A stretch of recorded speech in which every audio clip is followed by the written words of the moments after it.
Good Friday morning of the 27th week. Today's an interesting gospel. Let me show you. Let me just show it to you. He says, when Jesus had driven out a demon, some of the crowd said, by the power of Beelzebub, the prince of demons, he drives out demons. Others, to test him, asked him for a sign from heaven. But he knew their thoughts, and he said to them, it's a very important line, every kingdom divided against itself will be laid waste, and the house will fall against house, and house will fall against house. And if Satan is divided against himself, how will his kingdom stand? How will it stand? For you say it's by Beelzebub that I drive out demons. If I then drive out demons by Beelzebub, by whom do your people drive them out? Let them be your judges. But if it is by the finger of God that I drive out demons, then the kingdom of God has come upon you. This is an interesting line. When a strong man fully armed guards his palace, his possessions are safe.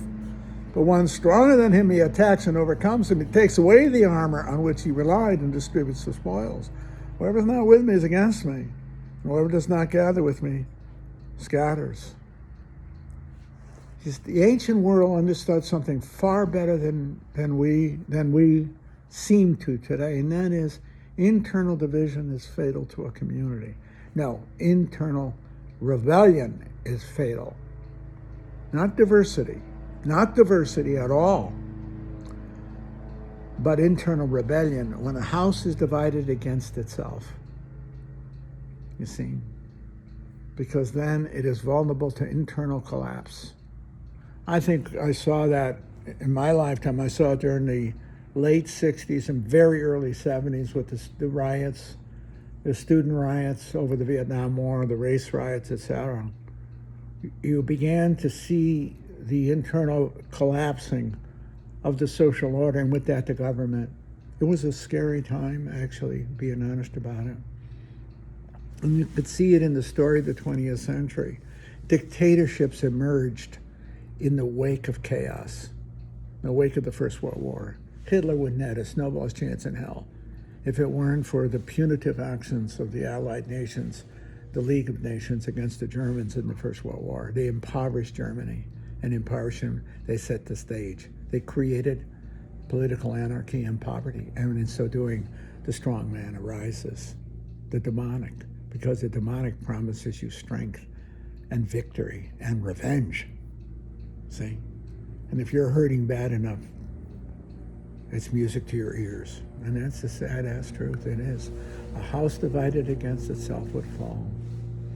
It's extremely important. It's not diversity at all, but it is divisiveness, where one group is pitted against another. Yeah. And that, I think, is, we risk diversity descending into divisiveness. I think less now than, let's say, 30 or 40 years ago. I think. I could be wrong, of course. But I understand that. I saw that in the order. I'll give you an example. It's harmless compared to our social order. But in the order with the Second Vatican Council, they called the old breed and the new breed. The old breed were the monks who found the changes in the church threatening to their religious narrative, their way of life. And it didn't make any difference whether they were old or young. It had how they felt about the new way. The new breed were the guys that were advocating and pushing very hard for Vatican II's changes, okay, in the order. And there was not just a tension, a political tension, where, there was fear, especially on the old guard's part. They became afraid. It became afraid of the new breed. Let's call it the old breed versus, not the old guys, the old breed versus the new breed. It wasn't dislike or disagreement, it was fear. And I shared that very strongly because I would consider myself the old guard. When I joined the outfit in 1959, it was precisely the old way, which is the only way at the time. But that's why I joined the outfit. I loved her monasticism, not her apostolic role or preaching committee. It was the monastic life. That's what drew me in. And that's exactly what changed. I would not describe it as a monastic way of life at all anymore. I would call it a community way of life, a communal way of life. Very, very well done.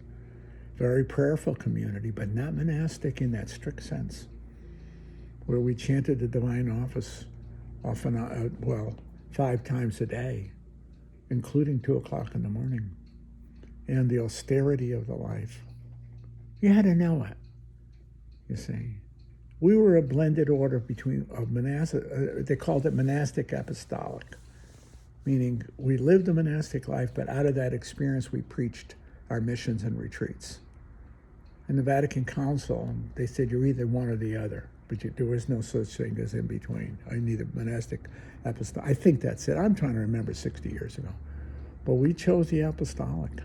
And I think in some ways we lost something that was extremely significant for at least a lot of us, and that was the monasticism of our lives, the value of the common life lived in prayerful communion, the silence.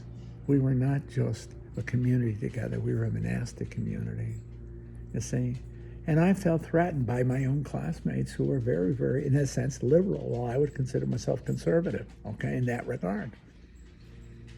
Not anymore, but at the time. And the paradox turned out to be that I would live the least monastic of anyone by being here on my own for 35 years, you see. On the other hand, as I mentioned yesterday or the day before, I still feel the beauty and of the silence. I love being alone in my silence in the morning. Not the rest of the day. The rest of the day, I am apostolic in the sense I'm a teacher and a preacher. So I say Mass just this morning, just got home. But then today I have to read student papers, okay? That's going to work out. Tomorrow I go back to class and hopefully give the papers back to the kids. And the ones that are not so good, the paper's not so good, I have them rewrite them. I told them one day in class, I said, if you don't get into med school, it's not going to be my fault, because I'll give you 1,000,000 chances to redo your papers. I will not be the reason you didn't get into med school. That ain't going to happen. See, I love those kids, and I love being with them. But that's not monastic. That's apostolic, you see. It's ironic. The one who loved the monastic life the most was me. And that's a life in communion and community. And yet I have not lived in community in 34 years, you see. Tempo cambia. Well, times change. Grace and vocation is an adventure. It's an adventure. Who would have ever predicted me being a scholar? You had to know how dumb I was in high school. The only thing I had, the art of knowing how to plagiarize. I was a great thief. I cheated like there was no tomorrow, but I got religion in the monastery, and I found out it wasn't stupid. The men in the outfit who taught me, I think a brother named Callahan, who taught me my first philosophy course, Simon Wood, so many. All dead now. What I owe them cannot be repaid. They saw in me something I never saw, and they cultivated, and it was within that community, you see, both as monastic and apostolic, you see. Isn't that interesting? Anyway, I don't know what got me going on this thing here, but a house divided against itself can't stand. I think we're much more unified now in the order than we were, but you had to be there during the 60s and early 70s. And it isn't a house divided in a sense politically. It's existentially. And it's emotional as well as intellectual. And it's frightening. Many, many guys walked away. You felt, one guy said, I couldn't take the loneliness anymore. And it's lonely when you feel alone in a strange and a hostile world, emotionally hostile world. We lost a lot of guys at that time. Yeah. You know, it's the truth. Yeah, a house divided against itself cannot stand, believe me.